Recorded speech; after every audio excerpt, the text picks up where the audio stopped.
Friends, welcome to our YouTube channel experience talks with B aunty. तो आज मैं भावना aunty का इंटरव्यू लूँगी, तो लेट्स स्टार्ट। तो ये है मेरी चाची। नमस्कार मित्रों। और ये है आंटी जिनका मैं इंटरव्यू लूँगी।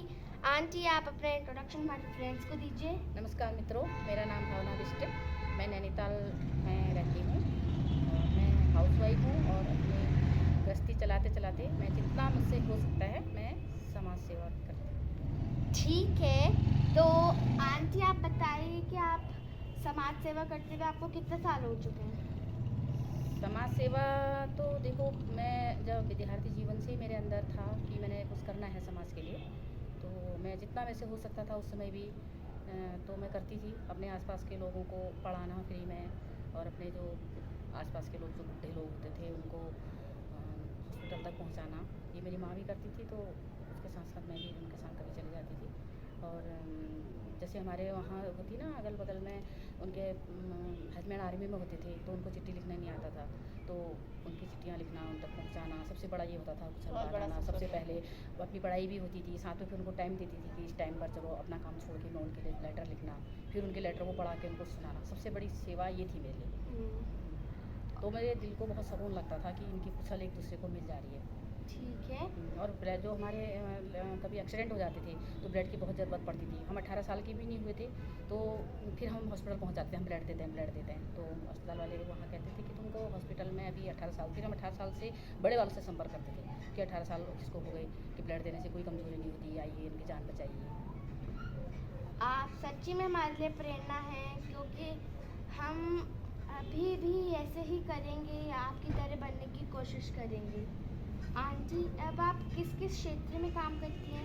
मैंने स्वास्थ्य के उसमें भी मैं काम करती हूँ, हेल्थ में, ठीक है। और उसमें भी हम जगह जगह ब्लड के कैंप लगाने के लोग को जागरूक करते हैं और ब्लड कैंप लगाना, स्वास्थ्य शिविर लगवाना। और तो जच्चा बच्चा के क्षेत्र में भी मैंने बहुत काम कर रखा है। गर्भवती महिलाओं को क्या खाना चाहिए, उनके बच्चों को कैसे रखना चाहिए, इस क्षेत्र में मैंने काम किया है और लोगों को बहुत अच्छा फ़ायदा हुआ। पर आज की युवा पीढ़ी को आप कैसे समझाना चाहेंगी कि उनको कि अपने खान पान का ऐसे ध्यान रखना, क्योंकि भाभी मम्मियाँ तो वही बनेंगी ना। हाँ, युवा पीढ़ी से मैं यही कहती हूँ कि हेल्थ इज़ वेल्थ है। पहले तो उन्हें दिमाग में रहना चाहिए कि जो जैसा खाओगे, जैसा खाओ अन्न वैसा हो मन।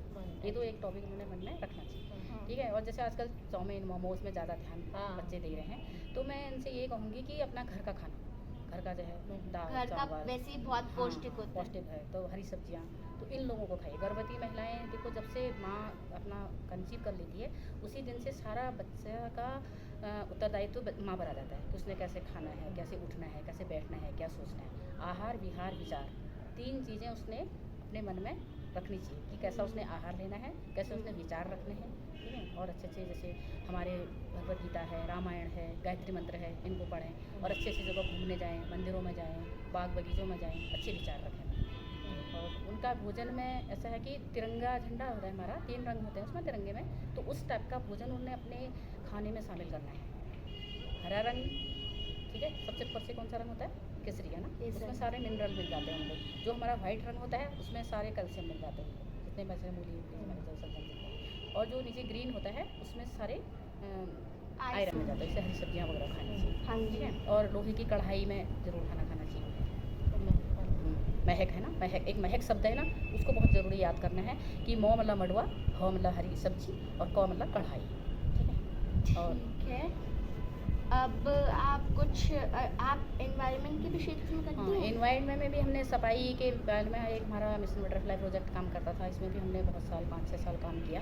जगह जगह घर घर जाके हमने पूरे निश्चित स्थान पर कूड़ा रखो और निश्चित स्थान पर इसको फेंको, तो उससे बहुत जागरूक हुए लोग। और ताल के किनारे भी हम जाते थे, ताल के रेड राउंड करते थे और उसमें देखते थे कि ताल में कोई बाहर का कूड़े डाल रहे थे, होटलों का जो खाना बचता था सुबह सुबह उसमें डाल देते थे। हम सुबह जाते थे, पूरा रेड राउंड भी करते थे और उसमें देखते थे कि कौन डाल रहा है, तो उनको समझाते थे कि इनको देखो ये जो मछलियाँ हैं तो उनको बाहर का खाना दे रहे हो, कि ये ताल साफ नहीं हो रहा है, तो मछलियों को ना वहाँ का काई से ताल साफ होगा। उनका भोजन काई है, ना कि ऊपर का भोजन। ये तो है। अब आप एजुकेशन के बारे में हमें बताना चाहेंगी? एजुकेशन तो बहुत ज़रूरी है हमारी ज़िंदगी में। सभी लोगों को शिक्षित बहुत ज़रूरी है। शिक्षा के क्षेत्र में सरकार ने भी जगह जगह अपने छोटे छोटे आंगनबाड़ियाँ केंद्र खोलते हैं, जगह जगह संस्कार केंद्र खोल रखे हैं, ठीक है। और इनमें शिक्षा तो पुरुष और महिला दोनों के लिए बहुत ज़रूरी है। शिक्षित व्यक्ति ही एक अच्छा नागरिक बन सकता है, देश के काम आ सकता है कल को। और इसमें भी मैंने एक जन शिक्षण संस्थान NGO थी, उसके द्वारा मैंने स्टेनोग्राफी एंड ये टाइपिंग, कंप्यूटर टाइपिंग मैंने करवाई। जो वहाँ टाइम में जिन बच्चों को वहाँ नहीं समझ में आ रहा था, उनको मैं घर में रह के उनसे कहती, जहाँ भी समझ में आ रहा, जिसमें भी आ रहा, सुबह शाम आगे मेरे से पूछ लो। तो उन लोगों ने, जो मेहनती बच्चे थे, वो आते थे, पूछते थे, करते थे, और आज वो बहुत अच्छी अच्छी जगहों में जॉब कर रहे हैं। तो मुझे भी बहुत अच्छा लगता है कि मेरे पढ़ाई बच्चे यहाँ पर आगे बढ़ रहे हैं। चाची आपको भी अच्छा लगता है ऐसे? अभी तो उनका इंटरव्यू ले रहे हैं हम। अच्छा, तो ठीक फिर है। अपने बारे में फिर बताएंगे। अच्छा, आप RSS में भी तो कुछ करते हैं ना? हाँ, RSS राष्ट्रीय सेविका समिति एक हमारा संगठन है, तो वो महिलाओं का ही संगठन है। इसमें भी मैं अभी जिला संपर्क प्रमुख हूँ। धीरे धीरे हमने नैनीताल में शुरुआत की इसकी। वैसे तो ये बिल्कुल विश्वव्यापी संगठन है हमारी महिलाओं का।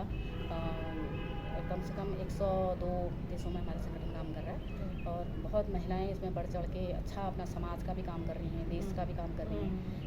तो हमारा संघ का जो है, ये इसका ध्येय है कि जो स्त्रियां होती हैं वही हमारे की राष्ट्र निर्माण में की आधारशिला है, ठीक है। क्योंकि परिवार बनेगा, परिवार से समाज बनता है, समाज से राष्ट्र बनता है। इसलिए इसमें महिलाओं को बढ़ चढ़ के भाग लेना चाहिए। और इसमें जो है, इसमें हम अपनी संस्कृति को आगे बढ़ाने के लिए पाश्चात्य संस्कृति की ओर जा रहे हैं। बच्चों को पता ही नहीं है आजकल क्या हो रहा है, कैसा हो रहा है। तो इनको अपने समाज के बारे में बताना कि क्या है, हमारी संस्कृति क्या थी। आगे बड़े बड़े वीरांगनाओं की और वीरों की कथाएँ सुनने को मिलती हैं। इसलिए मैं सभी लोगों से, सारी बच्चों से, सारी युवा लड़के लड़कियों से कहूँगी कि इसमें आएँ और अपना समय दें और समझें इसको। चाची कुछ और पूछना?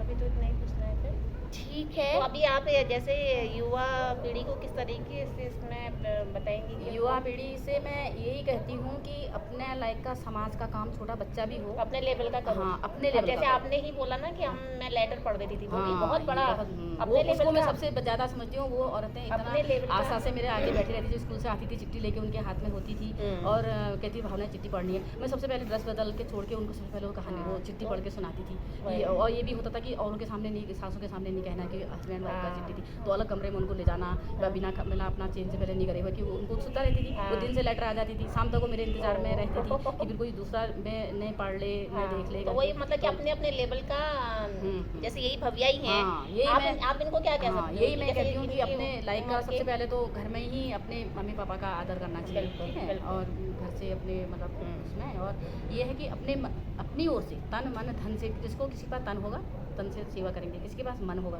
ठीक है, मन से किसी को बताना, ये होता है, ये भी मन। और धन तो छोटे बच्चों के पास क्या होगा ना, वो तो जब बड़े होंगे तभी होगा। लेकिन अब जितना युवा लोग हैं, जितना तन से और मन से समाज की सेवा, क्योंकि अपने परिवार से सेवा करना सीखोगे ना, कि समाज की सेवा या राष्ट्र की सेवा फिर अपने आप आने खुद ही लगेगी। भाव आ जाएगा। ठीक है आंटी, तो अब से मैं भी कोशिश करूँगी समाज के लिए कुछ करने की।